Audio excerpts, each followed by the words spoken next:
भारतीय ग्रंथों में वर्णित दिव्य हथियारों को यदि केवल युद्ध में प्रयोग होने वाले साधारण अस्त्र शस्त्र मान लिया जाए तो यह उन ग्रंथों की सबसे बड़ी बौद्धिक अवहेलना होगी, क्योंकि वेद, उपनिषद, महाभारत, रामायण और पुराणों की भाषा प्रत्यक्ष नहीं बल्कि प्रतीकात्मक सिंबॉलिक लैंग्वेज है, जहां हर वस्तु किसी गहरे मनोवैज्ञानिक, दार्शनिक और वैज्ञानिक सिद्धांत का प्रतिनिधित्व करती है। दिव्य हथियार वास्तव में बाहरी शत्रु को नष्ट करने के उपकरण नहीं, बल्कि मानव चेतना, मन, प्रवृत्ति और निर्णय शक्ति को नियंत्रित करने के प्रतीक हैं। उदाहरण के लिए, जब ग्रंथ किसी देवता को अस्त्र धारण करते दिखाते हैं तो उसका अर्थ यह नहीं कि देवता हिंसा में विश्वास रखते थे, बल्कि यह कि उस चेतना स्तर पर नियंत्रण, संतुलन और नियमबद्ध शक्ति विद्यमान थी। भारतीय दर्शन में शक्ति को कभी भी अराजक नहीं माना गया। हर शक्ति के साथ नियम, मर्यादा और उत्तरदायित्व जुड़ा है। इसलिए दिव्य हथियार हमेशा उन्हीं के हाथों में दिखते हैं जो धर्म, विवेक और आत्मसंयम के प्रतीक हैं। शास्त्र स्पष्ट करते हैं कि अस्त्रों का प्रयोग तभी होता है जब संतुलन टूट जाए, अर्थात जब मन, समाज या प्रकृति में असंतुलन उत्पन्न हो। यह आधुनिक सिस्टम कंट्रोल थ्योरी से मेल खाता है, जहां किसी भी सिस्टम में कोरेक्टिव फोर्स तभी लागू होती है जब इक्विलिब्रियम बिगड़ता है। दिव्य हथियारों का प्रकट होना वास्तव में उस चेतना का सक्रिय होना है जो निर्णय ले सकती है, दिशा तय कर सकती है और परिणाम स्वीकार कर सकती है। यही कारण है कि हर अस्त्र के साथ मंत्र जुड़े हैं, क्योंकि मंत्र का अर्थ ध्वनि नहीं बल्कि नियत चेतना, फोकस्ड इंटेंशन है। बिना सही मानसिक स्थिति के अस्त्र निष्क्रिय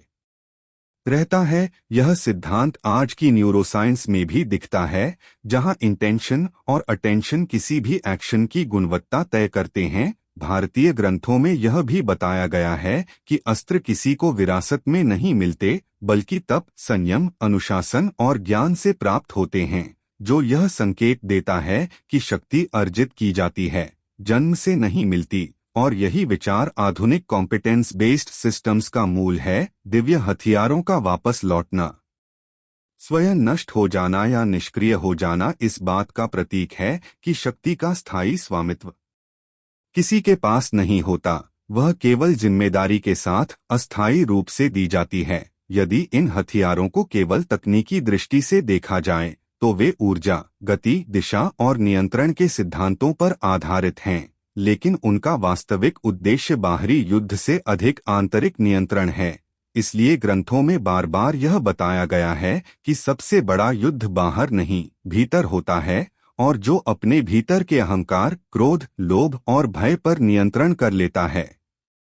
वही दिव्य अस्त्रों का अधिकारी होता है। इस प्रकार भारतीय ग्रंथों में दिव्य हथियार मानव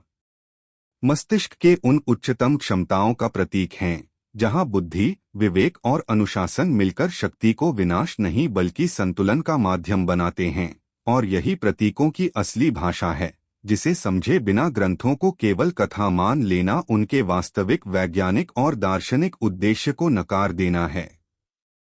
त्रिशूल को सामान्यतः शिव का एक युद्धास्त्र मान लिया जाता है, लेकिन भारतीय ग्रंथों और दर्शन की प्रतीकात्मक भाषा में त्रिशूल किसी हथियार से कहीं अधिक गहरे अर्थ को प्रकट करता है, क्योंकि इसकी 3 नोक वास्तव में धातु के 3 सिरे नहीं बल्कि मानव चेतना के 3 स्तरों का प्रतिनिधित्व करती हैं, जिन्हें वेदांत और सांख्य दर्शन में स्थूल, सूक्ष्म और कारण शरीर कहा गया है।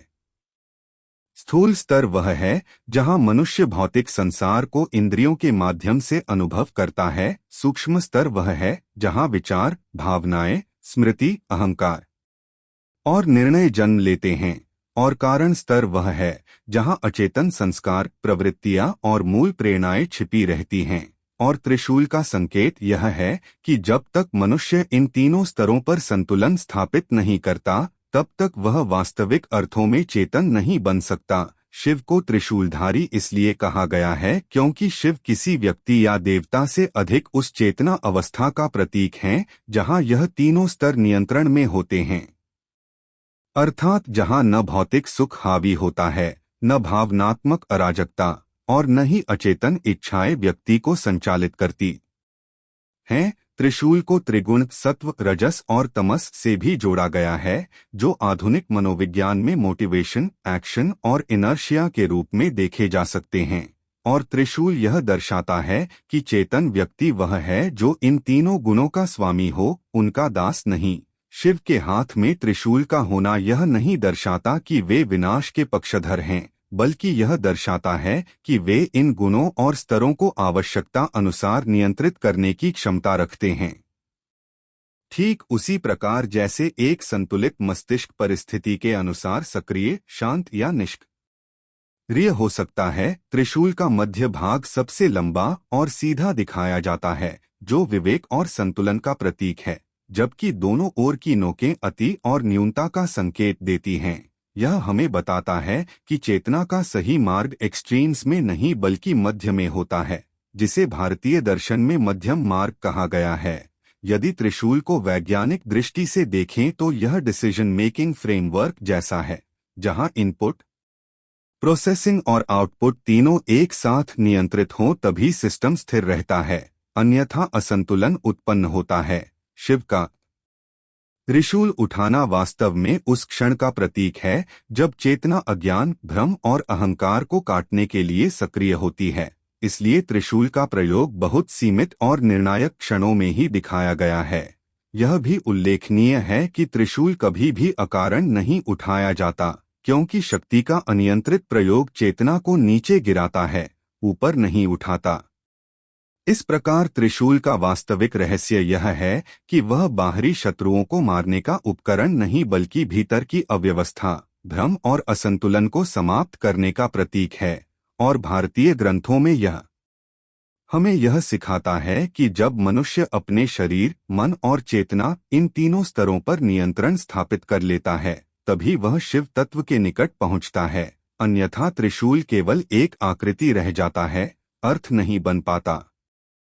सुदर्शन चक्र को यदि केवल एक घूमने वाला दिव्य हथियार मान लिया जाए तो यह भारतीय ग्रंथों में छिपे उसके सबसे महत्वपूर्ण अर्थ को खो देना होगा, क्योंकि सुदर्शन चक्र वास्तव में गति, संतुलन और निर्णय शक्ति, डिसीजन मेकिंग पावर का एक अत्यंत सूक्ष्म और वैज्ञानिक प्रतीक है, जहां सुदर्शन का अर्थ ही होता है स्पष्ट दृष्टि, अर्थात वह दृष्टि जो भ्रम, पक्षपात और अहंकार से मुक्त होकर सही समय पर सही दिशा में निर्णय ले सके। भारतीय दर्शन में गति को कभी अराजक नहीं माना गया, बल्कि नियंत्रित गति को ही शक्ति कहा गया है, और चक्र इसी नियंत्रित गति का प्रतीक है, क्योंकि चक्र तभी स्थिर रहता है जब वह निरंतर और संतुलित रूप से घूम रहा हो। ठीक उसी प्रकार जैसे मानव मस्तिष्क तभी स्थिर रहता है जब उसके विचारों की गति संतुलित हो, न बहुत धीमी की जड़ता आ जाए और न इतनी तेज की अराजकता उत्पन्न हो। सुदर्शन चक्र का गोलाकार स्वरूप यह दर्शाता है कि निर्णय रेखीय नहीं होते, बल्कि कारण और परिणाम के चक्र में बंधे होते हैं। हर निर्णय वापस व्यक्ति तक लौटता है, जैसे चक्र अपने प्रयोग के बाद लौट आता है। यह कर्म सिद्धांत का वैज्ञानिक रूपक है। ग्रंथों में यह बताया गया है कि सुदर्शन चक्र लक्ष्य को चूकता नहीं। इसका अर्थ यह नहीं कि वह किसी जादुई शक्ति से संचालित होता था, बल्कि यह कि स्पष्ट चेतना जब किसी लक्ष्य पर केंद्रित होती है तो उसमें विचलन की संभावना न्यूनतम हो जाती है। आधुनिक न्यूरोसाइंस भी बताती है कि फोकस्ड अटेंशन डिसीजन एक्यूरेसी को कई गुना बढ़ा देती है। चक्र का धारदार किनारा यह दर्शाता है कि निर्णय में स्पष्टता होनी चाहिए। अस्पष्ट निर्णय न तो समस्या को काट पाते हैं और न ही समाधान तक पहुंचते हैं, जबकि उसका केंद्र स्थिर और शांत होता है, जो यह संकेत देता है कि बाहरी क्रियाएं कितनी भी तीव्र हों, निर्णय का केंद्र शांत और स्थिर रहना चाहिए। यही कारण है कि सुदर्शन चक्र विष्णु या कृष्ण के हाथ में दिखाया गया है, क्योंकि विष्णु तत्व संरक्षण और संतुलन का प्रतीक है, न कि अराजक विनाश का। यदि इसे वैज्ञानिक दृष्टि से देखें तो सुदर्शन चक्र रोटेशनल डायनामिक्स, एंगुलर मोमेंटम और जायरोस्कोपिक स्टेबिलिटी जैसे सिद्धांतों का प्रतीक है, जहां तेज गति के बावजूद वस्तु अपनी दिशा और संतुलन बनाए रखती है। ठीक वैसे ही जैसे एक परिपक्व मस्तिष्क संकट की स्थिति में भी संतुलित निर्णय ले सकता है, चक्र का वापस लौटना यह दर्शाता है कि शक्ति कभी भी चेतना से अलग नहीं होती। निर्णय लेने के बाद भी उसकी जिम्मेदारी उसी के पास लौट आती है जिसने निर्णय लिया। यह अकाउंटेबिलिटी का सिद्धांत है जिसे आधुनिक मैनेजमेंट साइंस में अत्यंत महत्वपूर्ण माना जाता है। शास्त्रों में यह भी स्पष्ट किया गया है कि सुदर्शन चक्र का प्रयोग अत्यंत सीमित अवसरों पर ही होता है, क्योंकि हर समस्या का समाधान आक्रामक निर्णय नहीं होता। कई बार संतुलन बनाए रखना ही सबसे बड़ा निर्णय होता है। इस प्रकार सुदर्शन चक्र बाहरी युद्ध से अधिक आंतरिक निर्णय युद्ध का प्रतीक है, जहां मनुष्य को हर क्षण यह तय करना होता है कि वह अपनी ऊर्जा, समय और चेतना को किस दिशा में घुमाए, और जब यह घूर्णन विवेक, स्पष्टता और संतुलन के साथ होता है, तभी निर्णय विनाश नहीं बल्कि व्यवस्था और संरक्षण का माध्यम बनता है। यही सुदर्शन चक्र का वास्तविक वैज्ञानिक और प्रतीकात्मक अर्थ है, जिसे समझने पर यह स्पष्ट हो जाता है कि भारतीय ग्रंथ हथियार नहीं बल्कि मानव चेतना के संचालन के सिद्धांत सिखाते हैं। कमंडल को सामान्य दृष्टि से केवल एक साधु या देवता द्वारा धारण किया गया जलपात्र मान लिया जाता है, लेकिन भारतीय ग्रंथों और दर्शन की प्रतीकात्मक भाषा में कमंडल ऊर्जा संचय, आत्मसंयम और मानसिक स्थिरता का एक अत्यंत गहन वैज्ञानिक प्रतीक है, क्योंकि जल भारतीय दर्शन में केवल भौतिक द्रव नहीं बल्कि चेतना, प्रवाह और जीवन ऊर्जा का प्रतिनिधित्व करता है। कमंडल में जल का होना यह दर्शाता है कि चेतना को खुले रूप में बहने नहीं दिया जाता, बल्कि उसे सीमित, संरक्षित और नियंत्रित किया जाता है। ठीक उसी प्रकार जैसे मानव मस्तिष्क में विचारों और भावनाओं को यदि बिना नियंत्रण के बहने दिया जाए तो मानसिक अराजकता उत्पन्न होती है, जबकि नियंत्रित और संग्रहित ऊर्जा व्यक्ति को स्थिर, स्पष्ट और शक्तिशाली बनाती है। कमंडल का आकार गोल या अंडाकार होता है, जो यह संकेत देता है कि ऊर्जा का संचय रेखीय नहीं बल्कि चक्रीय होता है, अर्थात व्यक्ति जितना संयम रखता है उतनी ही ऊर्जा भीतर संचित होती जाती है, और समय आने पर वही ऊर्जा विवेकपूर्ण निर्णय या कर्म में परिवर्तित होती है। ग्रंथों में कमंडल को विशेष रूप से तपस्वियों, ऋषियों और ब्रह्मा जैसे सृजन तत्व से जुड़े देवताओं के साथ जोड़ा गया है, क्योंकि सृजन के लिए बाहरी आक्रामक शक्ति नहीं बल्कि आंतरिक स्थिरता और संचित चेतना की आवश्यकता होती है। यह आधुनिक न्यूरोसाइंस के उस सिद्धांत से मेल खाता है जहां सस्टेन्ड फोकस और डिलेड ग्रैटिफिकेशन को उच्च मानसिक क्षमता का आधार माना जाता है। कमंडल में जल का सीमित होना यह भी दर्शाता है कि इच्छाओं का असीम विस्तार चेतना को कमजोर करता है, जबकि सीमाएं व्यक्ति को भीतर से मजबूत बनाती हैं। इसलिए कमंडल कभी भी भरा हुआ, उफनता हुआ नहीं दिखाया जाता, बल्कि शांत और संतुलित अवस्था में होता है, जो यह संकेत देता है कि मानसिक शक्ति शोर में नहीं, शांति में बढ़ती है। यदि इसे मनोवैज्ञानिक दृष्टि से देखें तो कमंडल इमोशनल रेगुलेशन का प्रतीक है, जहां व्यक्ति अपने क्रोध, लोभ, भय और उत्तेजना को भीतर रोककर, समझकर और सही समय पर उपयोग करता है, न कि तत्काल प्रतिक्रिया में नष्ट कर देता है। कमंडल का ढक्कन या संकीर्ण मुख यह दर्शाता है कि ऊर्जा का रिसाव रोकना आवश्यक है।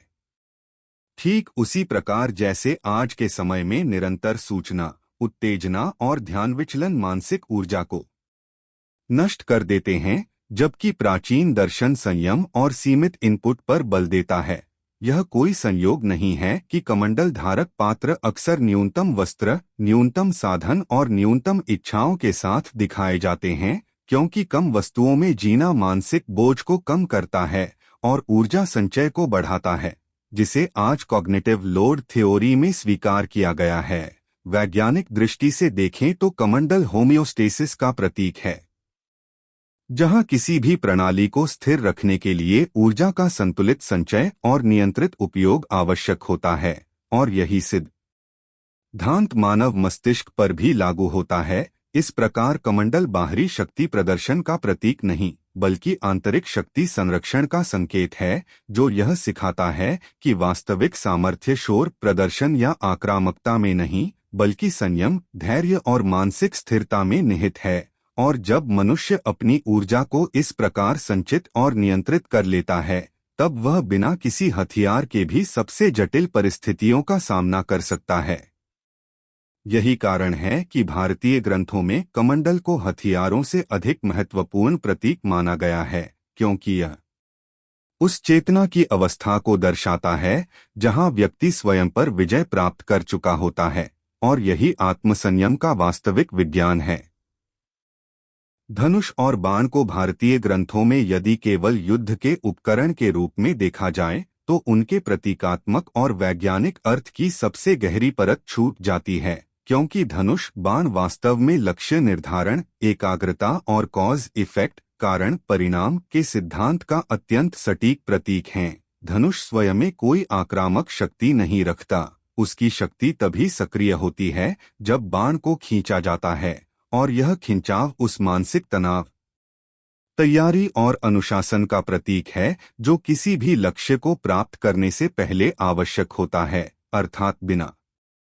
मानसिक तैयारी के कोई भी कर्म प्रभावी नहीं हो सकता। भारतीय दर्शन में बाण का सीधा लक्ष्य की ओर जाना यह दर्शाता है कि जब चेतना स्पष्ट होती है तो कर्म भी सीधा और सटीक होता है, लेकिन यदि मन विचलित हो तो बाण भटकेगा ही, चाहे धनुष कितना ही शक्तिशाली क्यों न हो। और यही सिद्धांत आधुनिक मनोविज्ञान में गोल डायरेक्टेड बिहेवियर के रूप में जाना जाता है।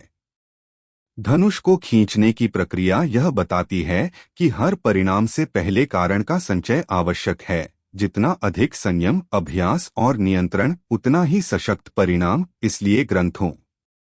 में महान धनुर्धरों को केवल शारीरिक शक्ति के लिए नहीं बल्कि उनकी एकाग्रता, धैर्य और मानसिक स्थिरता के लिए श्रेष्ठ माना गया है। बाण छोड़ने का क्षण अत्यंत निर्णायक होता है, क्योंकि एक बार बाण छूट गया तो वह वापस नहीं आता। यह कर्म सिद्धांत का प्रत्यक्ष प्रतीक है, जहां हर निर्णय और कर्म का परिणाम अवश्यंभावी होता है और उसे बदला नहीं जा सकता। इसलिए भारतीय दर्शन निर्णय लेने से पहले विवेक पर अत्यधिक बल देता है। धनुष का लचीलापन यह दर्शाता है कि चेतना को कठोर नहीं बल्कि लचीला होना चाहिए, क्योंकि अत्यधिक कठोर मन टूट जाता है और अत्यधिक ढीला मन लक्ष्य तक पहुंच ही नहीं पाता। यह सिद्धांत आज स्ट्रेस मैनेजमेंट और रेजिलियंस साइकोलॉजी में स्वीकार किया गया है। धनुष और बाण का प्रयोग तभी सफल होता है जब दृष्टि लक्ष्य पर हो और मन वर्तमान क्षण में स्थित हो। अतीत का पछतावा या भविष्य की चिंता बाण की दिशा को बिगाड़ देती है। इसलिए यह प्रतीक माइंडफुलनेस का भी प्रतिनिधित्व करता है, जहां पूरी चेतना वर्तमान कर्म में लगी होती है। ग्रंथों में यह भी स्पष्ट किया गया है कि धनुष बाण का प्रयोग केवल तब किया जाना चाहिए जब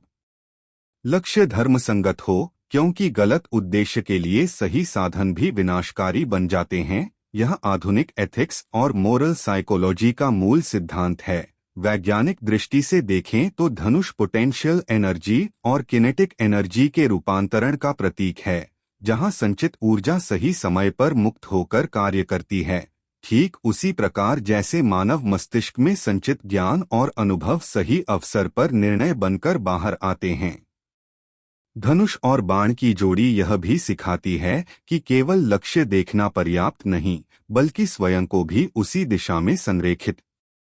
करना आवश्यक है, क्योंकि यदि धनुर्धर का शरीर, श्वास और मन एक लय में न हो तो बाण लक्ष्य से चूक जाएगा। इस प्रकार धनुष और बाण भारतीय ग्रंथों में हिंसा के प्रतीक नहीं बल्कि जिम्मेदार कर्म, सटीक निर्णय और कारण परिणाम की अपरिहार्य श्रृंखला का गहन रूपक हैं, जो यह सिखाते हैं कि जीवन में हर लक्ष्य पाने के लिए पहले भीतर तैयारी करनी होती है।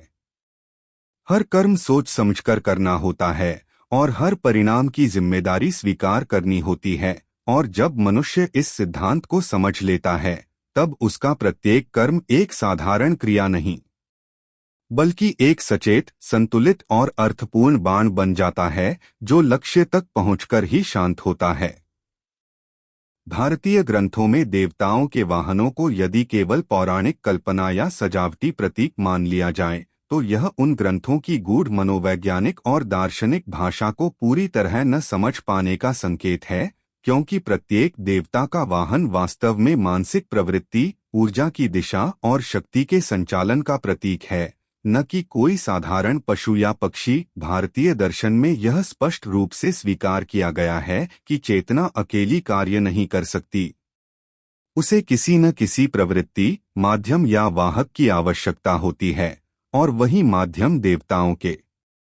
वाहनों के रूप में प्रतीकात्मक रूप से प्रस्तुत किया गया है। उदाहरण के लिए शिव का वाहन नंदी केवल एक बैल नहीं है, बल्कि स्थिरता, धैर्य, सहनशीलता और नियंत्रित शक्ति का प्रतीक है, क्योंकि बैल वह शक्ति है जो बिना उत्तेजना के लगातार कार्य करती है, और यह दर्शाता है कि शिव तत्व की चेतना तभी सक्रिय होती है जब मन स्थिर और अहंकार नियंत्रित हो। इसी प्रकार विष्णु का वाहन गरुड़ गति, तीव्र निर्णय और ऊर्ध्वगामी चेतना का प्रतीक है।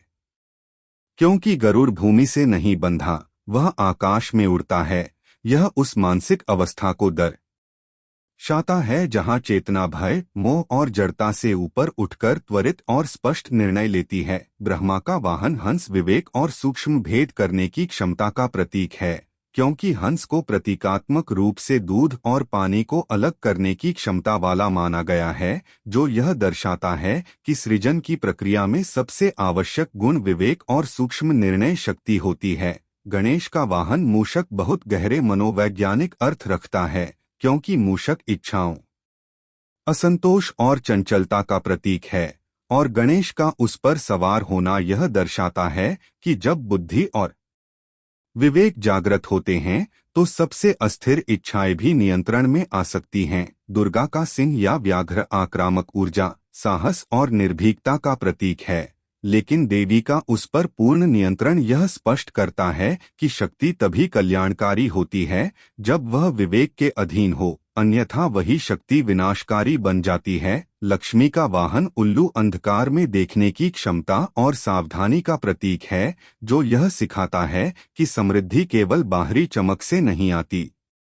बल्कि सूक्ष्म दृष्टि और सतर्कता से आती है। यदि इन वाहनों को मनोवैज्ञानिक दृष्टि से देखें तो वे मानव मस्तिष्क की विभिन्न प्रवृत्तियों जैसे जड़ता, गति, आक्रामकता, चंचलता और विवेक का प्रतिनिधित्व करते हैं, और देवता उस चेतना अवस्था का प्रतीक हैं जो इन प्रवृत्तियों को नियंत्रित करती है, न कि उनसे संचालित होती है। यह कोई संयोग नहीं है कि किसी भी देवता को बिना वाहन के पूर्ण रूप से सक्रिय नहीं दिखाया गया, क्योंकि यह दर्शाता है कि चेतना और प्रवृत्ति का संबंध अनिवार्य है। प्रश्न केवल यह है कि प्रवृत्ति चेतना को चला रही है या चेतना प्रवृत्ति को। वैज्ञानिक दृष्टि से यह कॉन्सेप्ट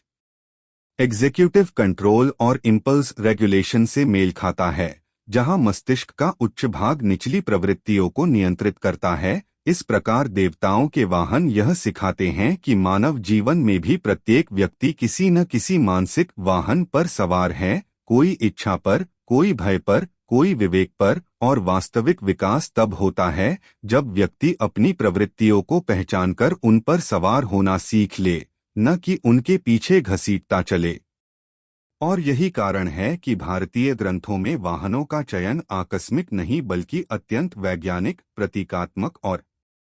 मनोवैज्ञानिक रूप से सटीक है, जो यह दर्शाता है कि शक्ति का वास्तविक अर्थ बाहरी प्रदर्शन नहीं बल्कि आंतरिक नियंत्रण है।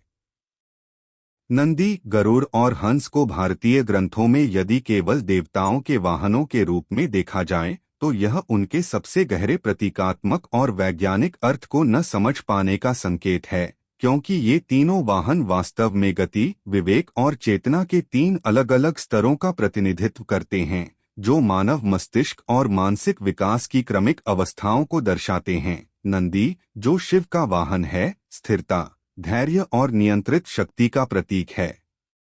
क्योंकि बैल वह जीव है जो अत्यंत शक्तिशाली होते हुए भी उग्र नहीं होता, वह शोर नहीं करता, वह निरंतर शांत और सहनशील होकर कार्य करता है, और यह उस मानसिक अवस्था का प्रतीक है जहां व्यक्ति की ऊर्जा बाहरी उत्तेजनाओं से नहीं बल्कि आंतरिक संतुलन से संचालित होती है। आधुनिक मनोविज्ञान में इसे इमोशनल रेगुलेशन और इम्पल्स कंट्रोल कहा जाता है। नंदी की दृष्टि सदैव शिव की ओर होती है, जो यह दर्शाता है कि जब मन स्थिर हो जाता है तब चेतना उच्च मूल्यों और सत्य की ओर केंद्रित हो जाती है, न कि इंद्रिय सुखों की ओर भटकती है। इसके विपरीत गरुड़ गति, साहस और त्वरित निर्णय का प्रतीक है, क्योंकि गरुड़ आकाश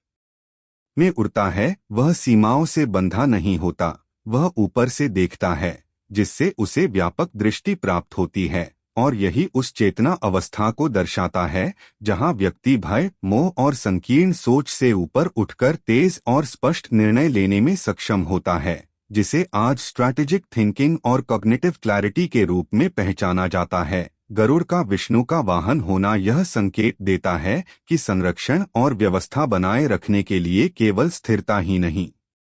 बल्कि सही समय पर तेज गति और निर्णायक कार्यवाही भी आवश्यक होती है। वहीं हंस, जो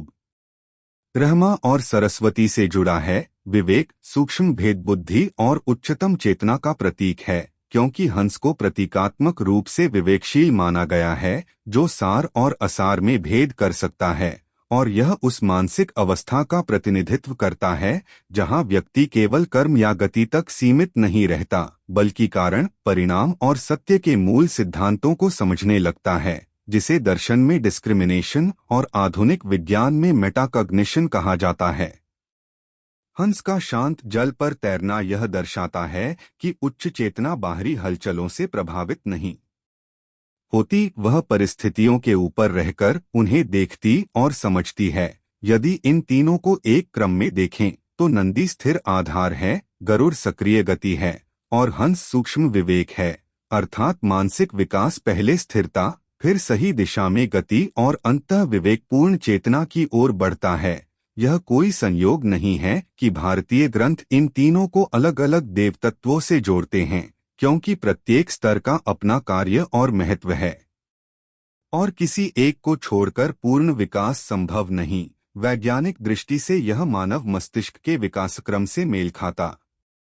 है, जहां पहले सेल्फ कंट्रोल, फिर गोल ओरिएंटेड एक्शन और अंत में रिफ्लेक्टिव अवेयरनेस विकसित होती है। इस प्रकार नंदी, गरुड़ और हंस केवल पौराणिक प्रतीक नहीं बल्कि मानव चेतना की वह मानचित्रण हैं, जो यह सिखाते हैं कि जीवन में शक्ति केवल तेज होने में नहीं, विवेक केवल सोचने में नहीं और स्थिरता केवल रुकने में नहीं है, बल्कि इन तीनों का संतुलन ही वास्तविक चेतना का उच्चतम स्तर है।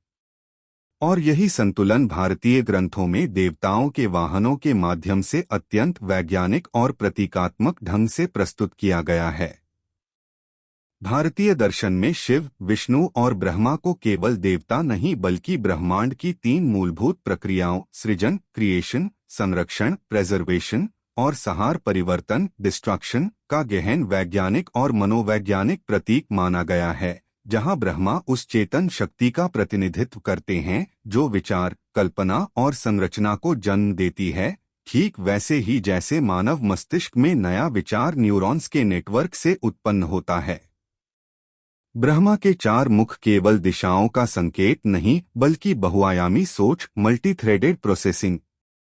और समग्र दृष्टि का प्रतीक हैं, जो यह दर्शाता है कि सृजन के लिए एक ही दृष्टिकोण पर्याप्त नहीं होता, बल्कि विविध दृष्टियों का समन्वय आवश्यक है। वहीं उनका कमल पर विराजमान होना इस तथ्य की ओर संकेत करता है कि सृजन की प्रक्रिया अराजकता से नहीं बल्कि संतुलन और स्वच्छ चेतना से जन्म लेती है। दूसरी ओर विष्णु संरक्षण के सिद्धांत का प्रतीक हैं, जो किसी भी सिस्टम को स्थिर,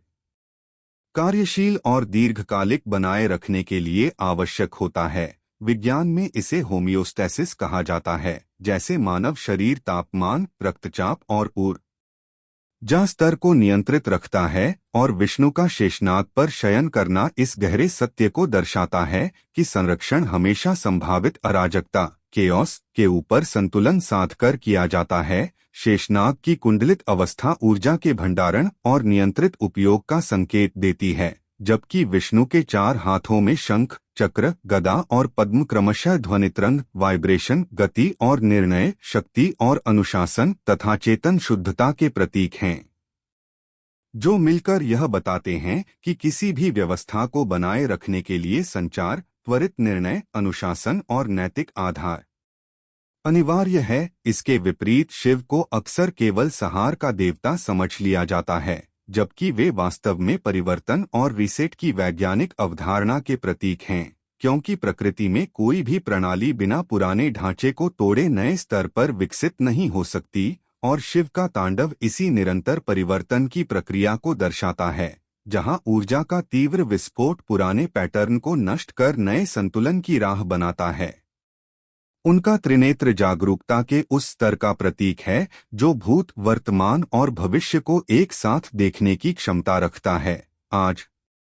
की भाषा में इसे सिस्टम लेवल अवेयरनेस कहा जा सकता है, और उनका ध्यानस्थ स्वरूप यह बताता है कि वास्तविक परिवर्तन बाहरी हिंसा से नहीं बल्कि आंतरिक स्पष्टता से जन्म लेता है। शिव का नीलकंठ रूप यह दर्शाता है कि विषाक्त अनुभवों और नकारात्मक ऊर्जा को भीतर समाहित कर उन्हें समाज और स्वयं के लिए हानिरहित बनाना ही उच्चतम मानसिक विज्ञान है, जबकि उनका डमरू समय और लय, रिदम का प्रतीक है, जो यह स्पष्ट करता है कि सृजन,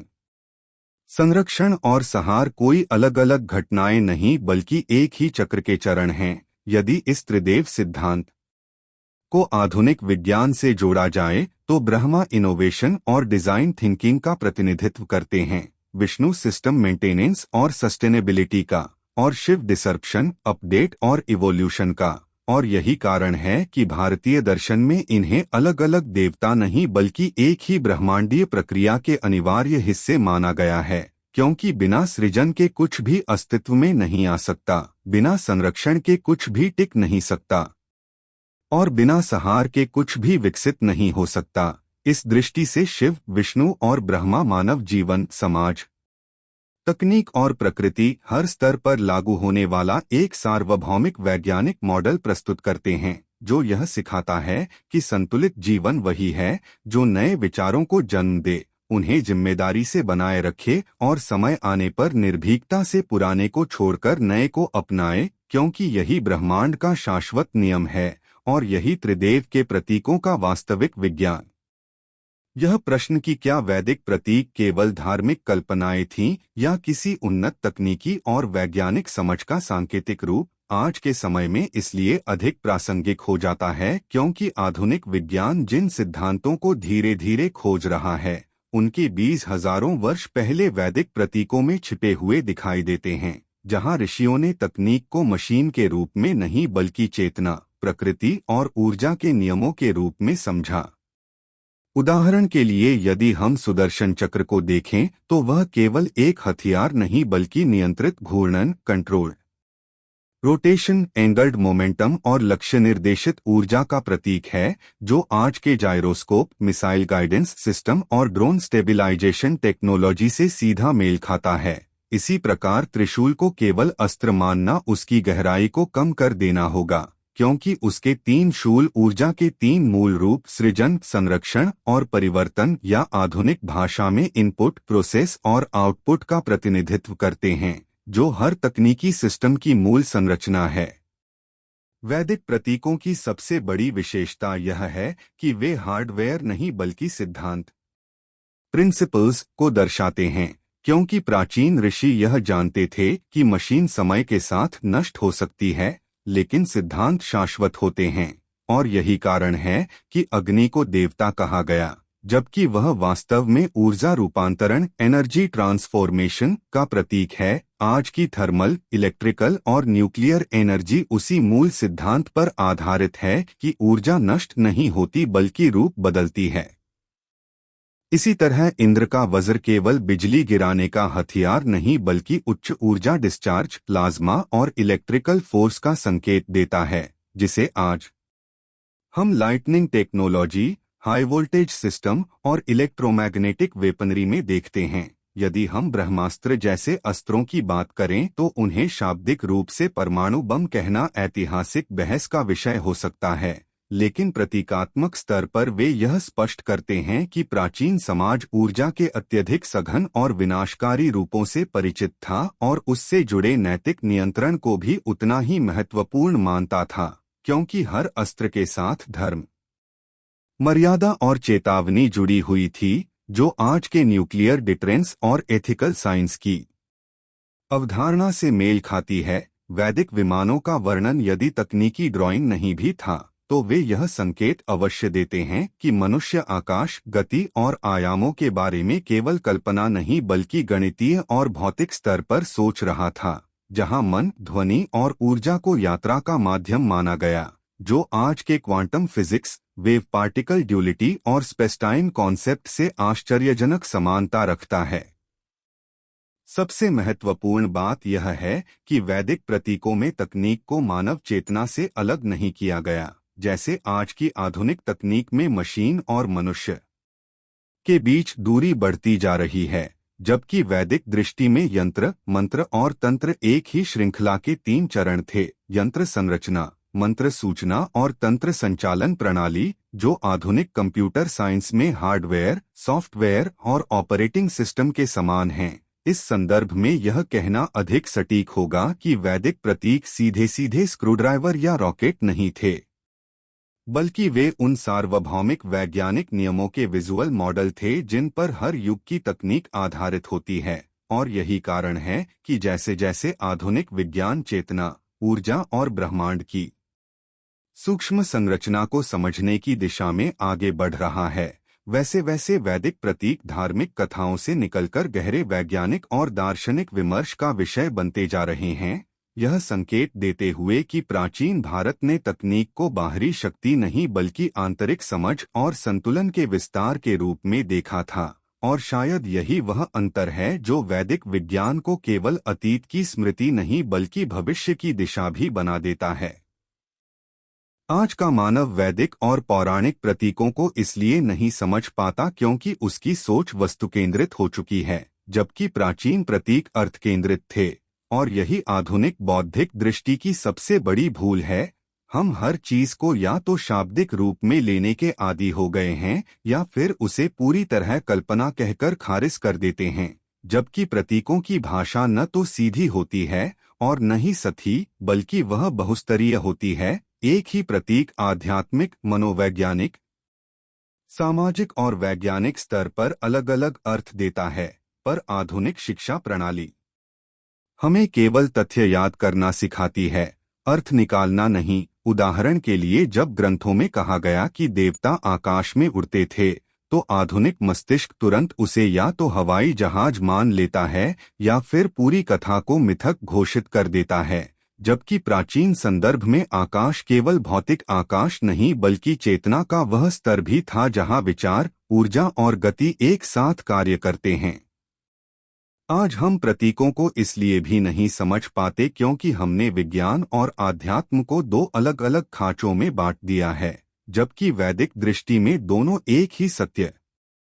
के 2 दृष्टिकोण थे। विज्ञान बाहरी नियमों का अध्ययन था और आध्यात्म आंतरिक नियमों का, और प्रतीक इन दोनों के बीच सेतु का कार्य करते थे। आधुनिक सोच की एक और बड़ी भूल यह है कि हम हर ज्ञान को उपयोगिता के तराजू पर तौलते हैं। यदि उससे तुरंत कोई मशीन, पैसा या सुविधा न बने तो हम उसे व्यर्थ मान लेते हैं, जबकि वैदिक प्रतीकों का उद्देश्य बाहरी सुविधा से अधिक आंतरिक संतुलन और दीर्घकालिक समझ था। इसीलिए त्रिशूल, चक्र, कमंडल या वाहन जैसी अवधारणाएं किसी फैक्ट्री में बनने वाली चीजें नहीं थीं बल्कि मनुष्य के भीतर बनने वाली अवस्थाएं थीं। आज की तेज रफ्तार, परिणाम केंद्रित मानसिकता में धैर्य, मौन और गहराई के लिए स्थान ही नहीं बचा, और प्रतीकों को समझने के लिए सबसे पहले इन्हीं तीनों की आवश्यकता होती है, क्योंकि प्रतीक उत्तर नहीं देते, वे प्रश्न जगाते हैं, और आधुनिक मन प्रश्नों से अधिक त्वरित निष्कर्ष चाहता है। इसके अलावा हम इतिहास को रेखीय रूप में देखते हैं, यह मानते हुए कि जो पुराना है वह अविकसित होगा, जबकि ज्ञान का विकास हमेशा सीधी रेखा में नहीं होता। कई बार प्राचीन सभ्यताएं कुछ क्षेत्रों में आज से भी अधिक सूक्ष्म समझ रखती थीं, विशेषकर चेतना, मन और नैतिक शक्ति के विषय में। आधुनिक सोच की सबसे गहरी भूल यह भी है कि हम प्रतीकों को उनके मूल सांस्कृतिक और मानसिक संदर्भ से अलग करके देखते हैं, बिना यह समझे कि वे उस समय के सामाजिक, प्राकृतिक और दार्शनिक अनुभवों से जन्मे थे, ठीक वैसे ही जैसे आज के वैज्ञानिक सूत्र हमारी भाषा और संदर्भ के बिना अधूरे हो जाते हैं। परिणामस्वरूप हम या तो प्रतीकों को अंधविश्वास बना देते हैं या फिर उनका मजाक उड़ाते हैं, जबकि दोनों ही दृष्टियां समझ की कमी से जन्म लेती हैं। सच यह है कि प्रतीक हमें यह सिखाने के लिए थे कि हर सत्य को शब्दों में नहीं बांधा जा सकता। कुछ सत्य ऐसे होते हैं जिन्हें केवल अनुभव, चिंतन और अंतर्दृष्टि से जाना जा सकता है, और जब तक आधुनिक मानव अपनी सोच को केवल भौतिक प्रमाण और त्वरित लाभ की सीमा से बाहर नहीं निकालता, तब तक वह इन प्रतीकों को देख तो पाएगा लेकिन समझ नहीं पाएगा। और यही आधुनिक युग की वह बुनियादी भूल है जो उसे ज्ञान के विशाल भंडार के सामने खड़ा तो कर देती है, पर भीतर प्रवेश करने से रोक देती है। जब भारतीय ग्रंथों के प्रतीक सही अर्थों में समझ में आने लगते हैं, तब अचानक यह बोध होता है कि जिन्हें हम अब तक कहानियां, मिथक या आस्था की कथाएं मानते आए थे, वे वास्तव में मानव चेतना, प्रकृति के नियमों और मनोवैज्ञानिक प्रक्रियाओं का अत्यंत गहरा और व्यवस्थित विज्ञान है। क्योंकि प्राचीन ग्रंथों की भाषा विवरणात्मक नहीं बल्कि संकेतात्मक थी, और यही बात आधुनिक पाठक को भ्रमित करती है। जैसे ही प्रतीकों की परतें खुलती हैं, यह स्पष्ट हो जाता है कि देवता किसी बाहरी अलौकिक सत्ता का वर्णन नहीं थे बल्कि मानवीय गुणों, मानसिक अवस्थाओं और प्राकृतिक शक्तियों के सजीव मॉडल थे, और उनके हथियार, वाहन तथा आभूषण किसी युद्धकथा की सजावट नहीं बल्कि कार्यतंत्र और सिद्धांतों का रूपक थे। उदाहरण के लिए, जब हम समझते हैं कि सुदर्शन चक्र केवल घूमने वाला अस्त्र नहीं बल्कि संतुलित निर्णय, समयबद्ध प्रतिक्रिया और गति व नियंत्रण के नियमों का प्रतीक है, तब महाभारत का युद्ध केवल भौतिक संघर्ष नहीं बल्कि निर्णय प्रबंधन और नैतिक दुविधा का अध्ययन बन जाता है। इसी प्रकार जब त्रिशूल को 3 लोकों की कहानी से हटाकर चेतना के 3 स्तर, जागृत, स्वप्न और सुषुप्त या इच्छा, ज्ञान और क्रिया की शक्तियों के रूप में देखा जाता है, तब शिव का संहार विनाश नहीं बल्कि अनावश्यक मानसिक संरचनाओं के विघटन की प्रक्रिया बन जाता है, जो किसी भी आंतरिक विकास के लिए अनिवार्य है। प्रतीक समझ में आते ही यह भी स्पष्ट होता है कि रामायण केवल नैतिक उपदेश नहीं बल्कि आत्मसंयम, सामाजिक उत्तरदायित्व और दीर्घकालिक लक्ष्य निर्धारण का व्यवहारिक विज्ञान है। जहां वनवास एक दंड नहीं बल्कि नियंत्रण और अनुशासन की प्रयोगशाला है, और युद्ध बाहरी शत्रु से अधिक आंतरिक विकारों के विरुद्ध संघर्ष का परिणाम है। प्रतीकों की यह समझ ग्रंथों को समय से मुक्त कर देती है, क्योंकि तब वे किसी विशेष युग की कहानी नहीं रह जाते बल्कि हर युग के मानव मन पर लागू होने वाले नियम बन जाते हैं। ठीक वैसे ही जैसे गुरुत्वाकर्षण का नियम किसी एक सभ्यता का नहीं होता। जब प्रतीक स्पष्ट होते हैं तो यह भी समझ में आता है कि प्राचीन ऋषियों ने ज्ञान को सूत्रों और प्रतीकों में इसलिए बांधा ताकि वह केवल पढ़ने से नहीं बल्कि चिंतन से खुले, क्योंकि जो ज्ञान आसानी से मिल जाए वह अक्सर गहराई तक नहीं उतरता, और प्रतीक मन को धीमा करके सोचने के लिए बाध्य करते हैं। आधुनिक विज्ञान भी जब जटिल अवधारणाओं को समझाता है तो मॉडल, डायग्राम और प्रतीकों का ही सहारा लेता है। अंतर केवल इतना है कि आज हम इसे आधुनिक शब्दावली में कहते हैं और तब इसे दार्शनिक भाषा में कहा गया था। प्रतीक समझ में आने पर यह भ्रम भी टूटता है कि प्राचीन लोग तकनीक विहीन थे, क्योंकि तब यह दिखने लगता है कि उन्होंने बाहरी मशीनों से पहले आंतरिक तंत्र को समझने पर जोर दिया, और यही कारण है कि उनके ग्रंथ मन, समाज और प्रकृति तीनों पर एक साथ लागू होते हैं। अंततः जब प्रतीक स्पष्ट हो जाते हैं तब ग्रंथों की हर पंक्ति एक प्रयोग की तरह प्रतीत होती है, हर कथा एक केस स्टडी बन जाती है और हर देवरूप एक सिद्धांत का प्रतिनिधि बन जाता है। और उस क्षण यह साफ हो जाता है कि समस्या ग्रंथों में नहीं थी, समस्या हमारी पढ़ने की दृष्टि में थी, क्योंकि सही दृष्टि मिलते ही वही ग्रंथ जो कभी कहानी लगते थे अब विज्ञान की तरह सुसंगत, तार्किक और आज के जीवन पर सीधे लागू होने वाले नियमों में बदल जाते हैं।